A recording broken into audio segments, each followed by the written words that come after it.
What up, everybody? Scuffy here, and it is time for another reboot, card by card. Night Lords. I've got a lot of things I'm trying to get done this week. Hopefully not too ambitious, but I'm hoping that this video will be followed by 2 to 3 other videos through the course of this week. So that's good. Before I get started with the card by card reboot, just kind of touching up here, we've got the August decklist contest results and announcements for the September decklist contest. We've got some community updates that we'll talk about. I've got a deck list that I want to go over a little bit, and then I've also got a little bit in terms of not necessarily training cage material, but possibly material for newer players in terms of budget decks. I want to talk and go into that. I want to talk about I got a couple of different things I want to talk about. I got a list of different things, it's just finding the time. So I have the time right now to do the card by card reboot for the Night Lords. That's right, we're doing it. And I think I'm actually going to take a pause on the reboots for the Traitor Legions following Night Lords, simply for the fact that while Word Bearers has seen some updates, I honestly still believe that at some point, especially where we're at timing-wise, Thousand Suns and Ruinstorm will probably see some updates, and they're both fairly recent. So I'm going to hold off on hitting them until I go through the Traitor Legions up to probably, gosh, I'll probably up until Space Wolves. So it won't be that long. Actually, now that I'm looking at the list, like, yeah, we'll probably just do the first loyal factions there, and then we'll go back to Thousand Suns and Space Wolves and Custodes, and oh wow, geez, just looking at it is getting my brain spinning. So let's talk about the Night Lords, right? Let's take a look at the card by card reboot. Let's start with the Warlords. First off, Flaymaster Modrum. Now I like Flaymaster Modrum, but he got a lot better. He didn't have this Relentless before. He just had that passive ability to deal 2 damage and give can attack. He also had low initiative on release, which was kind of surprising, but given his ability, it was really more or less to see, okay, well, this is how his ability works. If he had high initiative and could shut down a Warlord right away, that would just seem too oppressive. So it makes sense that given low, they upped it to medium, and then he gained that Relentless, and that Relentless really breathes a lot of options into him. You can do a Modrum deck and have several widespread damage tactics, artillery strike, defensive satellites, even informant network, little pings that over the course of a turn or two can take out a unit just simply for the fact of his ability combined with his Relentless. It eliminates a lot of the need to follow up with an additional attack on troops sometimes who've got 1 or 2 health and still pose a threat. He can eliminate those threats altogether. His low health is a kind of a problem, and the Night Lords as a whole, as we discuss, as we'll see when we're discussing, they really are one of those factions that are high rarity. They're rare intensive, and when I say rare intensive, I don't mean green bordered rare, I mean legendary and epics. You really need to have a good set of them to really operate at a solid level. A lot of their commons and rare cards themselves don't offer a ton of useful support. They offer more to support those higher rarity cards. So you really do want to keep that in mind as we're talking about each of these cards, and they're all good. The epics are good. The legendaries are fantastic. Giving Cantac, giving Bloodthirst to your Warlord.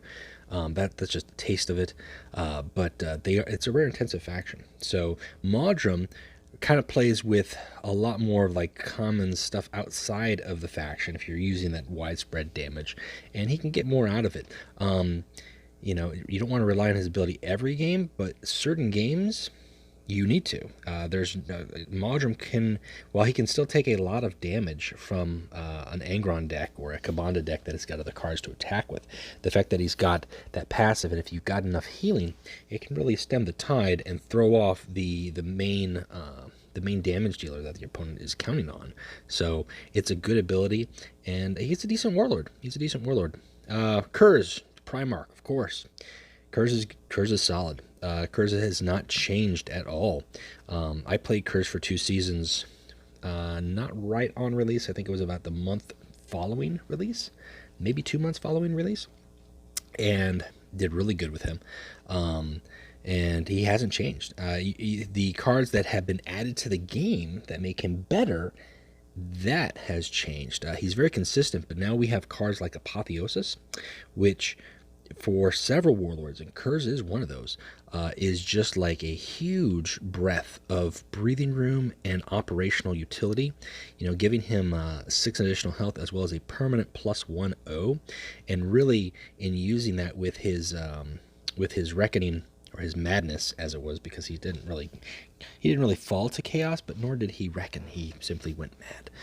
He gets that sneak attack, so that you have a 3-attack sneak attack who can get stealth as a battle honor, and then on top of that, if you have a mercy and forgiveness, and then you can make him a 3-attack attacking twice. It's a good card that supports him.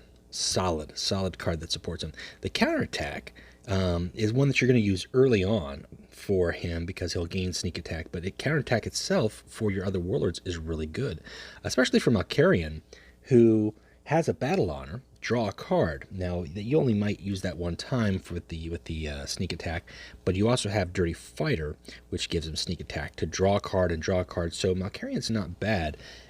His ability is really kind of where it hurts. His ability is a good ability on its own. It gives +2/+0 to a friendly troop, and that is a permanent buff for 2 energy, so it's costly. The idea and the intention is to make your troops with terror much more easier to get off that terror attack, doing more damage, and then still posing a decent threat on the field. If you've got a first claw Talon, or you've got some of the flanker guys out there, the Conjurer. These guys here for 5 energy, they become a 5/2 terror flanker. That's not bad. Your opponent still has to deal with them, but they've got 2 health, so it's kind of a disposability issue. Drill Sight is a card that really opens up some range for him that was not in the game initially, and that is a card that if you can time it right with Malkarian, you can really get some options out there. Drill Sight works just as well with Modrum, because now you can drop a troop and still use his ability to shut a warlord or a unit down. But Malkarian, I think, gains that a little bit. Now, obviously, I haven't played Malkarian in a long time, and I think I need to. I think I need to get back into giving him a try. I've been playing a couple other Fringe Warlords, but he has got just the battle honor. I always forget about it, but given cards like the Warp Retreat Raven, right? 1-turn kill Raven, drawing cards with the battle honor, and if you've got other Night Lord cards that allow you to draw cards, you can burn through your deck maybe faster. He doesn't have the accessibility or protection that a Whispers or a Madness Conrad's Curse Night Haunter has got in staying stealth, but he does have that option, and if you can put out, an 8-attack fast troop, the Raven, and then maybe if you cap for 0 energy, pay 2 energy, and then give him a 10 attack, and you've got that Drill Sight, that makes that whole combination work a lot better.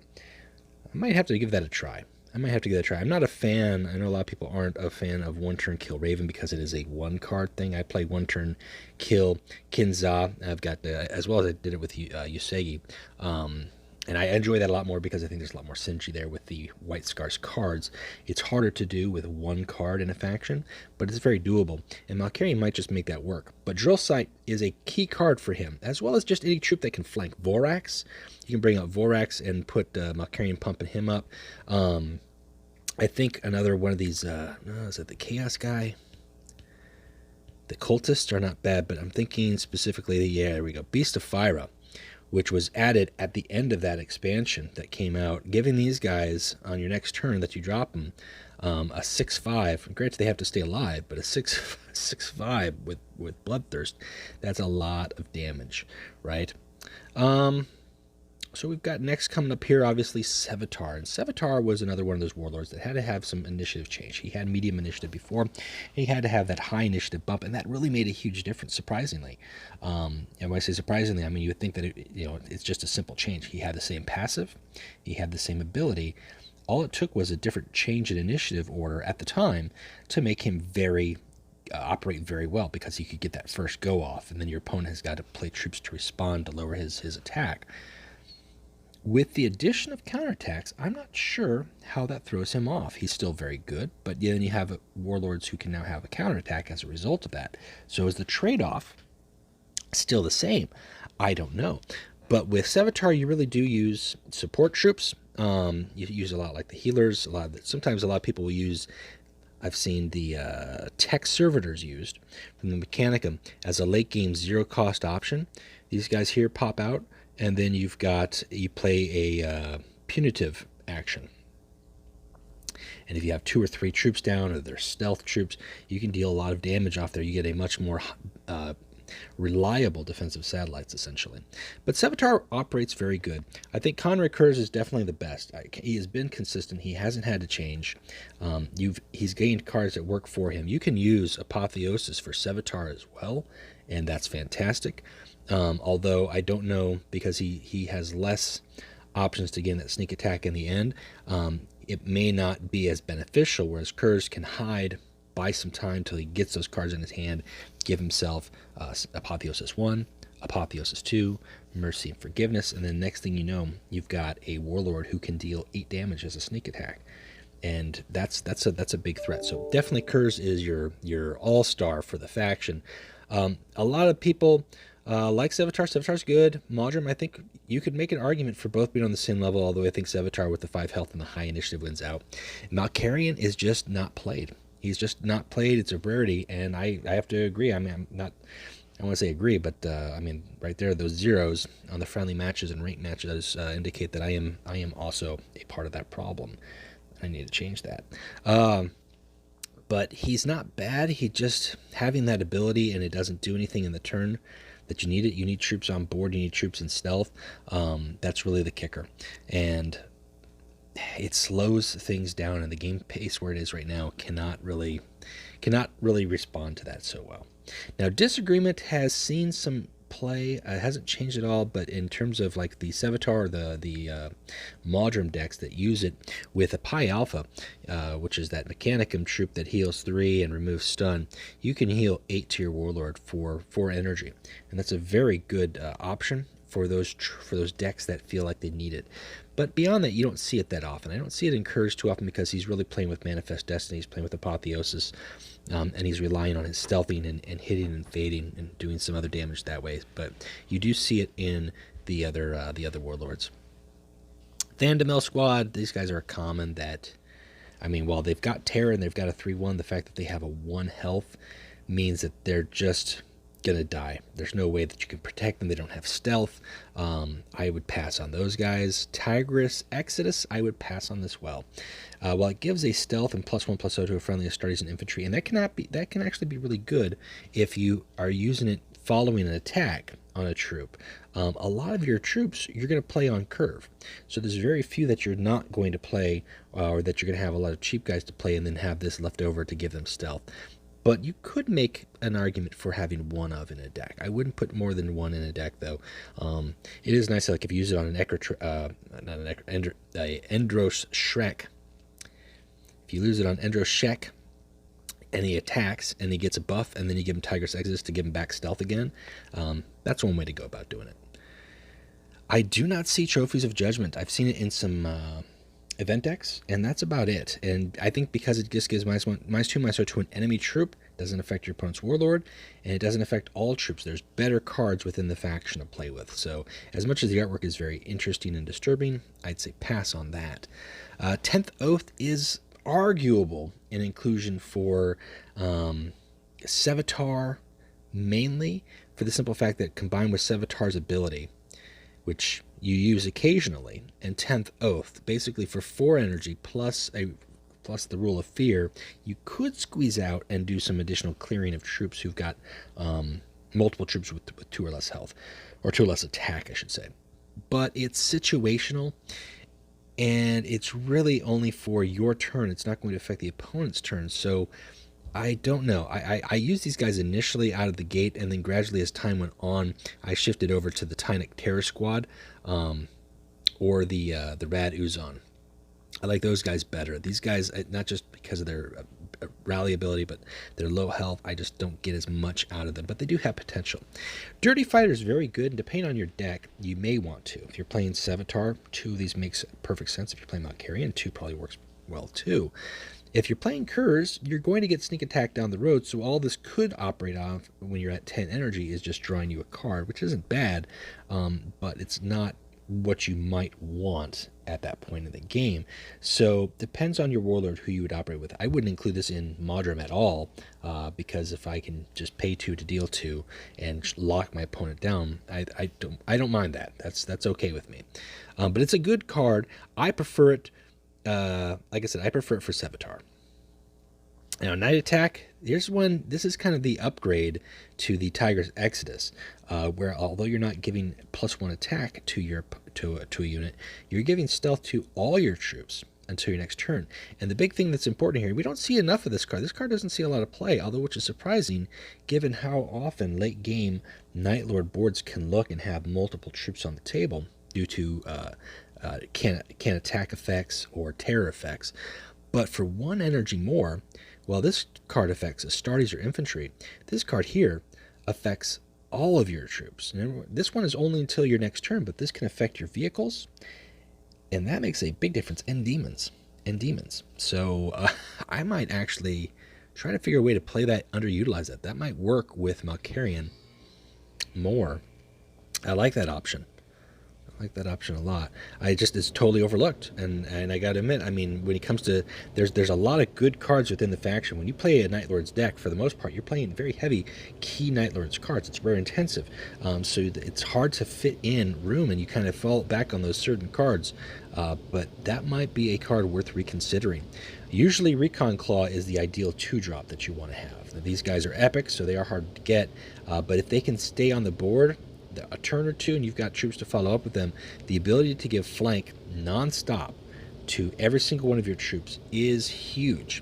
And that works well for all the cards within the faction. It obviously works well for older cards such as Timed Melt-A-Bomb. But let's take a look at some of the newer cards that could work with, because we take a look at some of the newer high cost, and granted I'm using high cost, right? But you know, just being able to pop out a 9/9 with shield and flank, or I mean, you could go with the old staple 9/9. You could play Desperate Defense, right? With 10 energy, you could play the old Desperate Defense tactic, and then drop out who knows what, maybe some 8-drops or some 9-drop vehicles, and then because that ability is 0, still give one of them flank. They have front line and they can gain flank. That's crazy. The fact that they've got terror, or Night Lord troops tend to have terror already, kind of makes that like a free sneak attack flank, but there's other ways to go there. The fact that you could play, oh gosh, not Riders of the Wood. This guy is not bad for sneak, although I wouldn't if I couldn't. But the fact that you could do like bring out, where is it? There it is, Summoning Ritual, another 10 cost card. These are high cost cards. This card here can find a way to reduce costs if you want to play with Chaos Infantry. You could leave it at 10 and still bring out a demon, but because again that Talon cost is 0, you can give it flank. Doesn't matter what it is. I think that's a good ability. And I like I said, like, I think the few cards that don't want Recon Claw on the board are ones that operate with more of the conditional fast troops, which we'll see here in a little bit, because sometimes that can throw, him being on the board can throw that option off the table.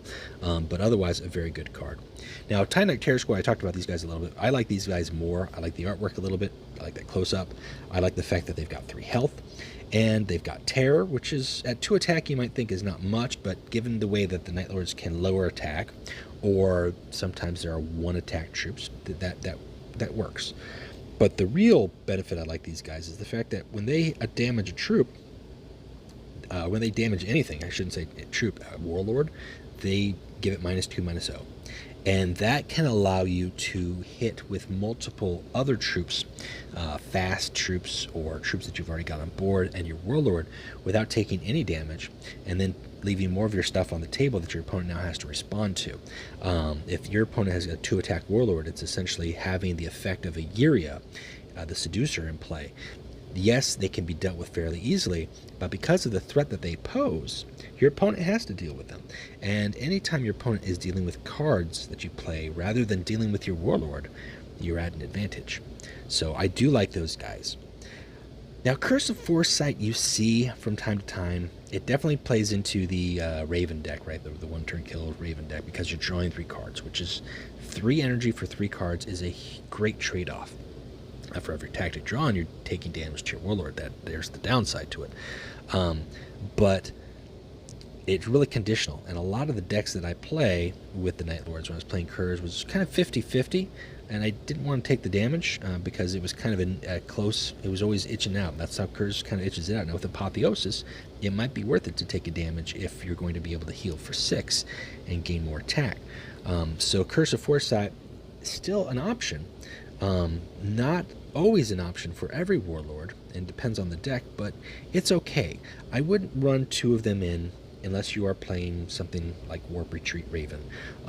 But otherwise, like as a one-of, like just if you find yourself needing cards mid to late game, it's a good way to go. Conjurer's not bad. They're not great, but they're not bad. Early on, these guys are an even exchange, and they can deal with Jubak, and you still have a troop on the board, and I like that. That whether your opponent has got an ability that they have to use to get rid of these guys, or they have to play tactics to get rid of them, or they just have to attack them directly. The fact that they've got flank and terror, they can deal with several different troops that can be problematic in the game, especially early game. So I do like that. These guys can help you take out a Hall of Rights, a Jubak. God, I'm trying to think of just any other like 2-drop Astartes that might be a problem. So they're good. Would you run a bunch of them? Are they good late game? No, they're not going to do anything for you late game, probably, except maybe take out a 3 health troop that's got higher attack, but they do their job. Now, Mercy and Forgiveness is probably, that's got to be the number 2 legendary to have, and that's a hard call because I think the Night Lords, as I said, being rare intensive, have got so many cards at the high levels that you want to have. Mercy and Forgiveness doubles your efficiency and your effectiveness of your Warlord, whether that is attacking twice with Conrad Kurz in sneak attack mode, or using Flamemaster Modrum's ability to lock down 2 units who can attack, or just double tap on your opponent Warlord, or even giving Sevatar the option to either attack twice at 3 attack, or to reduce a unit's attack and then attack with it as well. It's just amazing. It's a great card, and for its cost, the fact that you can put this out so early on in the game and impact the entire play of the game, I think that's really what makes it such a huge kicker. Andro Sheck and the Raven are very valuable mid to late game, especially late game for the Raven, because that's kind of the finisher for the faction. But they don't have the same impact over the course of a game that Mercy and Forgiveness has got. Nostromo is also really good, and this is just a clutch card to have and play. I don't think there's ever reason not to include it.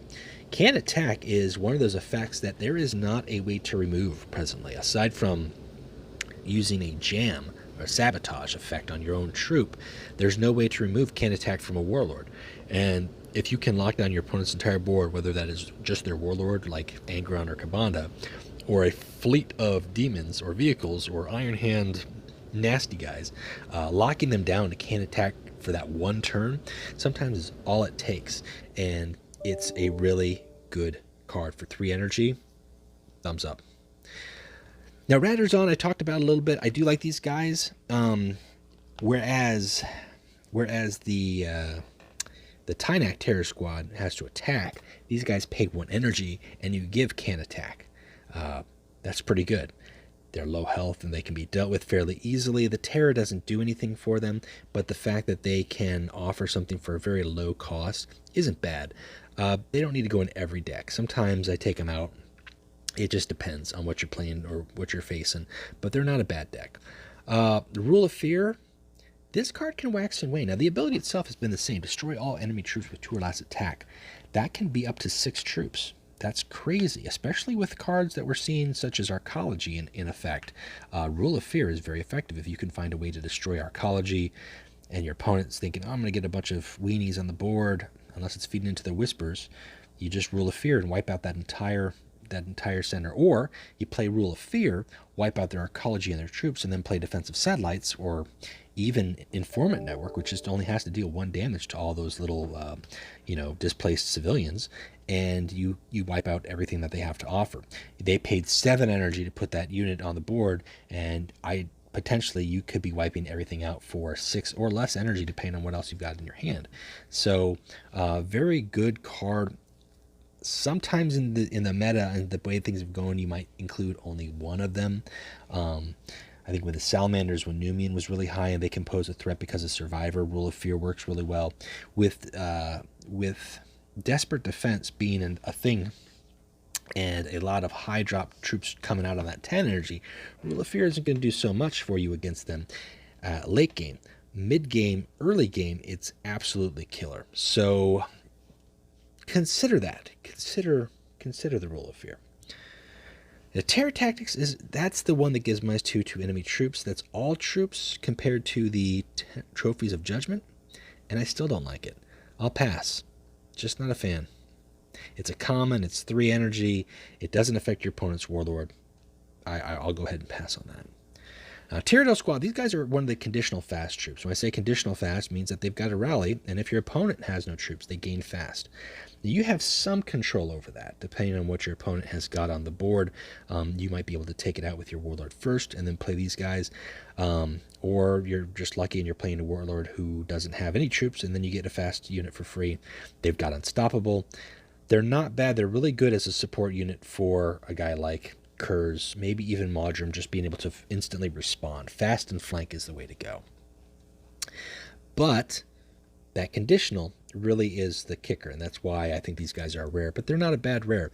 I would recommend picking them up if you're getting to Night Lords, and that's a hard one to get into if you don't have some of these legendaries, but I would recommend picking them up. Urkurlon is a conditional rally that is annoying, but I don't see enough of. And while you can gain a fast troop here that's a 3/3 and can deal 3 damage, with Urkurlon you're dealing 2 damage right away if your opponent doesn't have any troops, and then your opponent has to respond to the 4 attack, and they could do that in a variety of ways. So for the cost, I like Tyrial Squad. Only for the simple fact that if your opponent has troops, then you're putting down a 4/2 that's not going to do you anything, or at the very least, you can put down a 3/3 that has Unstoppable. So yeah, that's why I like that. I also like a Talent for Murder. Not that I literally like a Talent for Murder. I just like the card. The fact that you can change the health of a troop to 1, any troop, is devastating. It can lock it down, but also locking it down with can attack. So not only are you denying it anything for a turn, especially if it's like a Destroyer of Worlds demon type thing, you've locked it down. It's got 1 attack, and then on your turn you can follow up with like just a simple seek and destroy or a disposable troop, whatever the case may be. Even an informant network, something to kind of wipe the board, and that's going to take care of that. Talent for Murder is always an option, I think, and should always be considered at least as a one of. Deep Strike is one of those cards that pops up now and then. It's not bad. It gives flank to troops in your hand. That's all troops. That can work for vehicles too, right? And we've talked about vehicles. We've talked about demons, which are really the only other things that are going to work here, in not just in the Night Lords faction, but I mean outside that, you've got Astartes, you've got infantry. You don't have Custodes here, so that's really what you're going to see. You could give flank to a structure.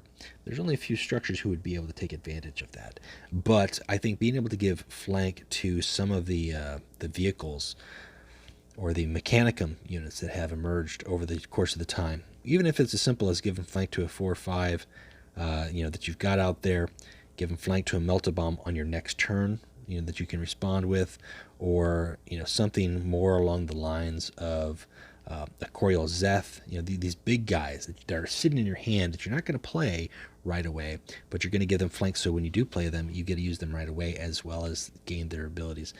It's not bad, but again, it's conditional. It doesn't pop up a whole lot because it is on a 4 energy.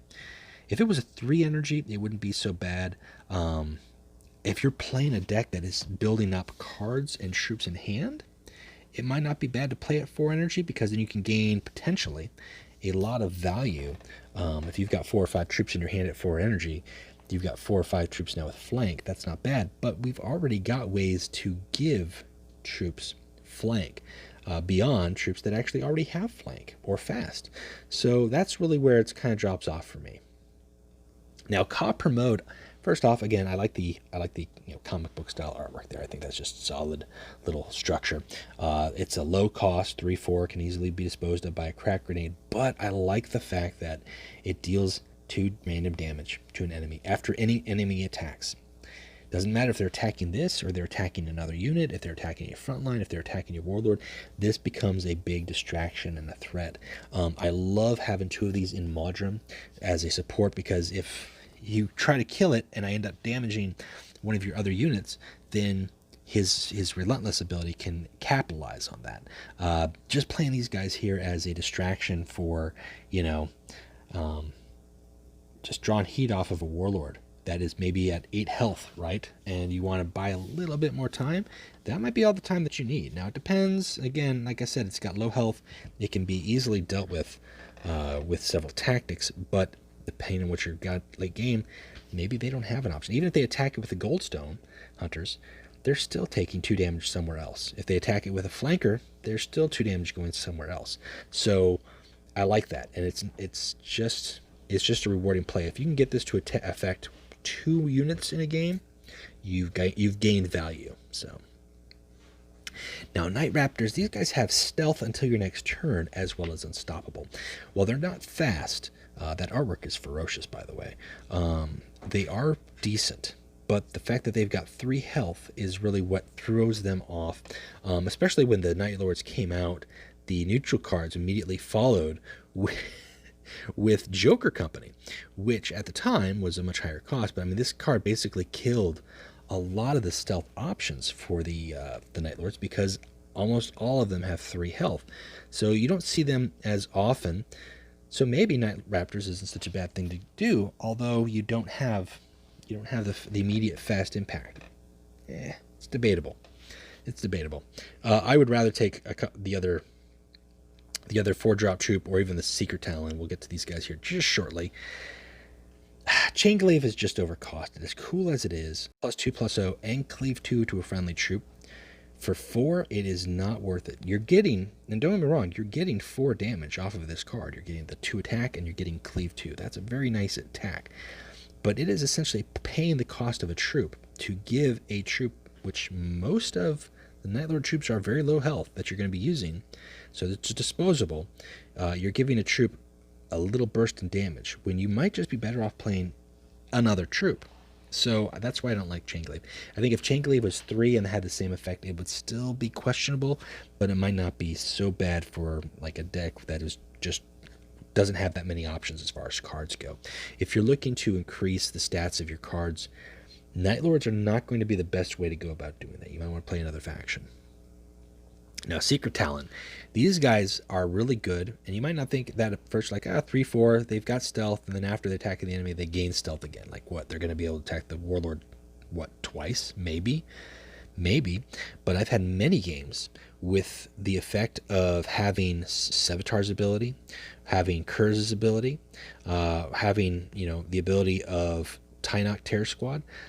Just having those options, I've been able to get 3 to 4 uses out of a single Secret Talon. And that's 9 to 12 damage from one troop while I'm still playing other troops or tactics. These guys have a lot of value. Yes, they come out at 4 and they are 3 attack instead of 4 attack, but the fact that you have the potential, and a very likely potential, to use them multiple times, that's really where the upsell is for me. They don't go in every deck. You really kind of have to be aiming in that direction with having lots of options to lowering attack, especially on your opponent's Warlord, which is why cards like, Terror Tactics is not going to do you any good. But they do work really well. Now, Tenebrae Talon is more of the speed that you see a lot. These guys, it's a conditional unstoppable, conditional fast. It's not conditional unstoppable, just a conditional fast. But it is a condition that you have control over 100%. If you don't have any troops, you gain fast. So that's pretty easy for you to consider. Like, okay, I've got this 4 troop. I'm going to go ahead and dispose of this little 1 health guy so I can get a fast troop, or I don't have any troops, so I know I can gain a fast troop right away. They've got unstoppable. There's really no loss there. 4/3 for 4, and typically that's going to leave them out on the board against most warlords, so that your opponent still has to respond to them. That's a good card to have. I would recommend picking these guys up in the shop if you're looking for rares. Now, Andro Sheck is another. We're talking about these legendaries. This is a good legendary. None of these legendaries are bad. I would, oh gosh, if he can stick out there for a turn, even 2 turns, and I've seen games where, especially in events where there's very little removal or stealth removal, Andro Sheck being on the table ends the game because he can get up to 11, 13 attack, and that's it. And he just only has to attack once. If you can get him up to 7 attack, or I can't say 7, 8 attack because it's game +2/+0, right? If you can get him up to 8 attack, that's pretty good value, especially if you have options to give him stealth again, right? Such as Tiger's Exodus. But just 8 attack, that's pretty nasty. And he's got Terror. That's the best thing about it, because at a certain point, if your opponent cannot respond to him, he can lock down any of those other high-cost troops. An Andro Sheck right now with defensive tactics, or with desperate defense, rather, if you can get your Andro Sheck out earlier, you might be able to respond to your opponent's desperate defense. Again, it's conditional. He's got to survive, and you've got to kill troops to do it. But if your opponent's playing desperate defense, then they have troops. So, not impossible. Headsmen. These guys are okay. 5/4 for flank. No, they don't have flank. They have Terra. I'm thinking the other guys. Yeah, no, these guys aren't okay. These aren't the card I was thinking about. I don't like them. Pass. Too costly for no action. I mean, they got Terror. That's it. You're going to want some of these other 5 cost boys a lot better. Punitive Action can vary in its use. I think as a one-of, it's good to have in some decks. But if you're not running a lot of troops, there's no point in having it. Or if you're running a deck that only is going to operate with like 1 troop in play, it's not going to do any good, because then you're going to pay 5 just to deal 2 damage. You're better off with other cards. But as I mentioned, like if you build your deck where you have several stealth units or several troops with like low cost health, or really effective as of late, if you are building around these acolytes, these Cygnus acolytes, and a lot of the Cygnus cultists that are pumping up cheapy demons and just like really hard to kill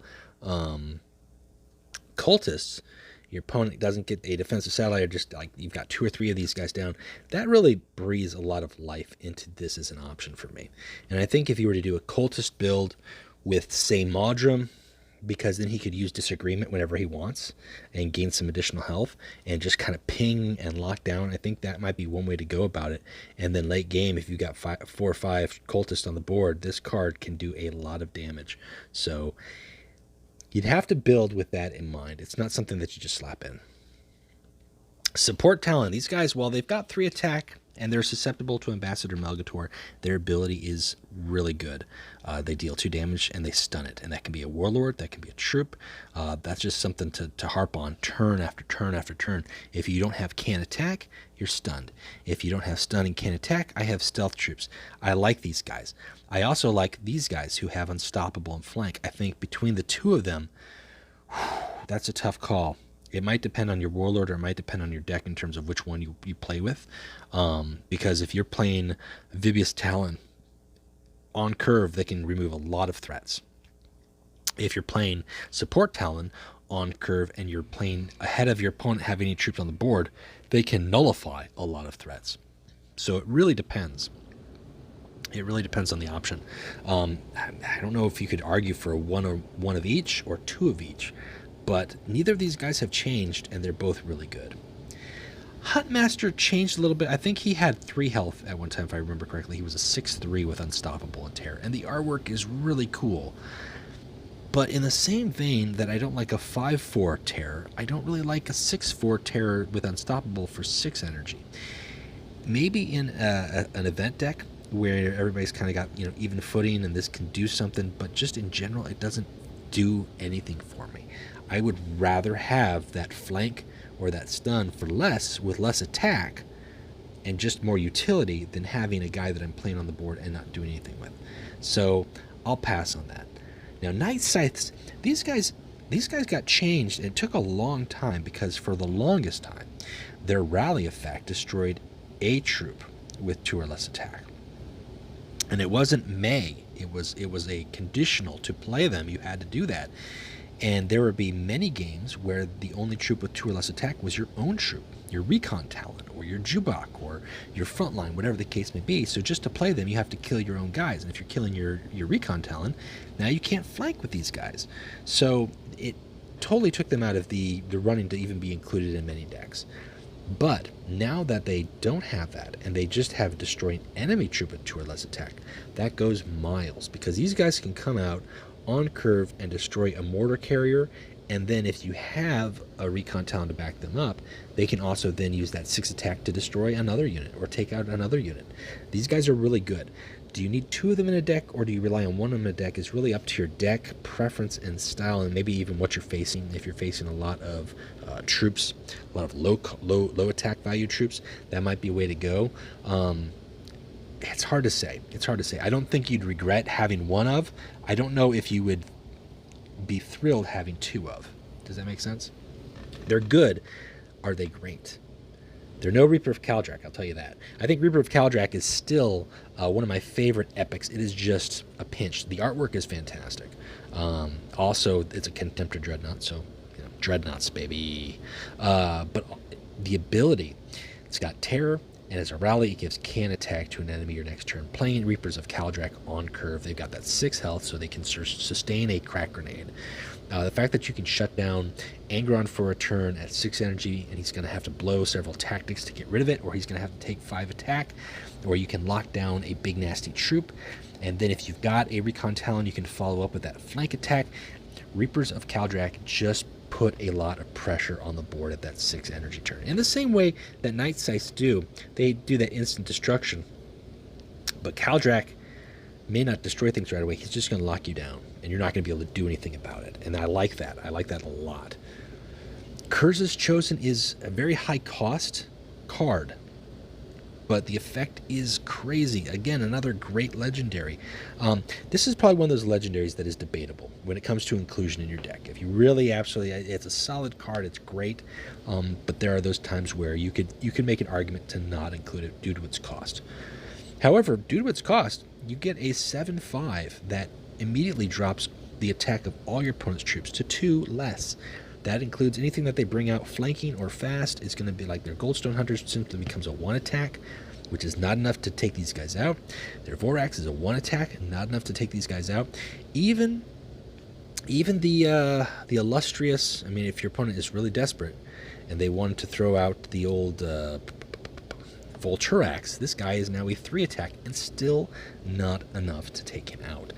Plus, that leaves him down to 1 health and very, very vulnerable. So, in terms of impact, great impact. I love playing him on 10 energy and using Roll of Fear, and then all those 4 attack troops that your opponent had, even if it's only like 1 or 2, they're gone, and you instantly have got like a solid board presence. They're very good, but the cost is really where it's debatable. The artwork is great too. I think if you were saving up for 1 legendary from the faction, you could pass on him and go with one of the others. You could go with the Raven, you could go with Mercy and Forgiveness, and you wouldn't regret it. A Specter of Judgment this is their hard removal card. It's costly, but it also deals damage to adjacent units, and that could be nice. I played against decks that use 2. I think I've used 2 once or twice, but generally, given how I build with troops and other tactics, I like having 1 of. But there are those times where that second Specter of Judgment comes out, and it can make a world of difference. And because it's 7 energy, you can still play another card, whether that be a troop or a tactic. But it's very powerful. I think it's a great value for what it is. And as a Night Lord player, you want to have 1 of these, because you've got to be able to deal with those high cost or high health targets that your flanking units and your terror units can't necessarily deal with on their own. Vosk Predator is, honestly, I would say on the surface you're like, it's a 7/5 and it rally deal 3 damage. That's for 7, But as a common, I think this is probably one of the best commons in the faction, because it deals 3 damage, and that's to anything. That can end the game if you're dealing 3 damage to your opponent's Warlord. It can take out a front line. It's not a conditional. It's not specific in terms of like it has to be a vehicle or it has to be a troop or an infantry. It's not random. It's just consistent, and having 2 of those can go miles. I would honestly say Yeah, I mean, just giving a look over, and there's a couple commons there that I really like, but I think Vosk Predator is definitely the best common of the Night Lords faction. And then on top of that, you're putting down a 7/5 that your opponent has to respond to. Now, at the point where we're playing with 7 or 8 energy, your opponent should have response to it, but it's not one that they can ignore. And that's what I like about it. And if you play it out just right at the end of the game, you can hold on to that, and that's enough to win you the game. Atromantar is okay. Given frontline and given your Warlord +1/+0 as a one of can sometimes save a Curse deck, but I think Atromantar has slowly gone the way out due to Apotheosis being so popular, especially with Curse. It could serve well with Sevatar, but again, Apotheosis works with any Warlord, so you're really only doing it to get a potential front line in there. And at this point in the game, especially with Desperate Defense, there's better ways to get front line. Or at the very least, put the front line out, just go the one up and get these guys. These guys are so much better. Dreadnoughts, baby. You got front line and you've got Terror. But he gets scarier because after attacking, he gets +2/+0. And that can make this guy a 7 and a 9 and an 11. And he's got 9 health and he's got frontline and you've got to deal with him. Really, the hard removal, when you're facing a Night Lord deck, your hard removal options are saved primarily for... No, don't send me there. Your hard removal is primarily for Volturex, or sorry, Vakurin, not Volturex, Vakurin, and maybe Kurz or Reaper. And depending on what your opponent's got, like neutral-wise, like if you've got to save your Destroy a Troop card, that's what you're saving it for. Because you know at some point late in the game, if you get to that point, that's what's coming out, and you have to deal with it. Because if you don't deal with it, they will be a monstrosity. And then we talk about Raven. The Raven who is actually not a Night Lord. He is a Raven Guard traitor, which is really interesting. I'd like to learn a little bit more about him. I don't know if I really do want to, but I would like to. And he's got fast, and he's an 8/8. He is essentially a Vengeful Spirit in troop form for 1 more energy. But because he's troop form, even if you don't kill your opponent, he sticks around. And that's really where that 1-turn kill warp retreat combo comes into. And there might need to be a video on that, and I'm sure some people have already done videos on it. But you use warp retreat either with a drill sight and ideally with the drill sight to put him back in your deck. And then he's a 0 cost. And then you draw a card. And if you've gone through your deck later game, you might only have 5 or 6 cards. And then you draw that Raven, and now he's a 0 cost. Then you play the Raven again for 0. And potentially, in just that turn, not any subsequent turns, should you have a second warp retreat, you have just played the Raven twice and you've done 16 damage. And that really, the Raven was good when he came out, and he is still a very solid finisher for all of the Night Lord Warlords. But having warp retreat doubles his impact very noticeably. And there, like I said, that deck has been created for that reason, to double down on it, and it does it very well. It does other decks too, but it's a 1 cost. It's a legendary. When I say 1, it's a 1 of. So you only got 1 copy of this card in your deck. There's no other cards that are going to work like this. So if in a pinch, I guess if you needed to, you could do it on Tenebrae Talon, but you're not going to. You're only going to get half as much effectiveness out of it. You're better off with this big nasty guy. He ends games. There's no denying that. I think he's the finisher, and I typically always advocate that you want to pick up the finisher for the factions first. In this instance, I think for the Night Lords in general, that's definitely true. While Mercy and Forgiveness is my number 2, I think the Raven is my number 1. You need to have the Raven, not necessarily to stand a chance, but simply to be able to close that game the way that they are designed to. That's what he does. Mercy and Forgiveness allows you a lot more options through the entire opening course of the game, especially if you get it on 3 energy, and that's fantastic. Nostromo supports you and gives you that clutch option. Sheck is just a great card that can throw a curve or become a threat that your opponent has to deal with. None of these cards are bad. Curse is Chosen, again, we've talked about that. It's debatable if you need to. You could make an argument to not include it, but it's still a very good card to have, especially if you're playing with troops or you want to put that board presence down. Even if you just use them to attack once on your opponent's Warlord for 7, that's just not bad at all. But you could pass him if you don't have them. but having them all does something for a deck. And overall, the Night Lords, on first glance, when they came out, I wasn't overly impressed. I think they've been out for over a year now, a year and a half. I wasn't overly impressed, and then gradually through playing them and figuring out how they meshed and gelled, and especially through significant changes to Flamemaster's ability, giving him that passive, and Sevatar getting that high initiative. That's really what saw some of the change there. Kurz has been consistent. Apotheosis gave him more breath. It gave him so much breath that they had to scale back the healing that Apotheosis did. But the faction has done well, and they have had very few changes. They've had Warlord changes, and they've had about 2 or 3 cards within the faction itself receive change. And I think that speaks to a very solid foundation for it. I think the counterattack, like I said, I think that's a good card added to it, but without overdoing anything. And Pogger Bod, it's okay. I think you're going to see that like with a bot deck more than you're going to see with a player, but I mean, I'd rather have a front line that late in the game, if you ask me. But yeah, I just think that they're a good faction, but they're a very rare intensive faction, and as a new player, that can be intimidating. Right? So, I mean, if you're a new player and you happen to have picked up a Night Lord Warlord and you're wondering what cards do I need, or, you know, how should I go about playing it, keep in mind that you're going to need to have several of these epics and at least 1 to 2 of the legendaries to do decently, and every legendary and epic that you get will increase your function astronomically, whereas opposed to some factions like the Emperor's Children, Sons of Horus, they're great and they help, but they're not required. And I definitely think that for Night Lords, they are required. Trying to do a Night Lords deck with a lot of neutrals is really trying to mesh things that don't have a lot of synergy together, and you're not going to have as much of a fun result with it. So keep that in mind.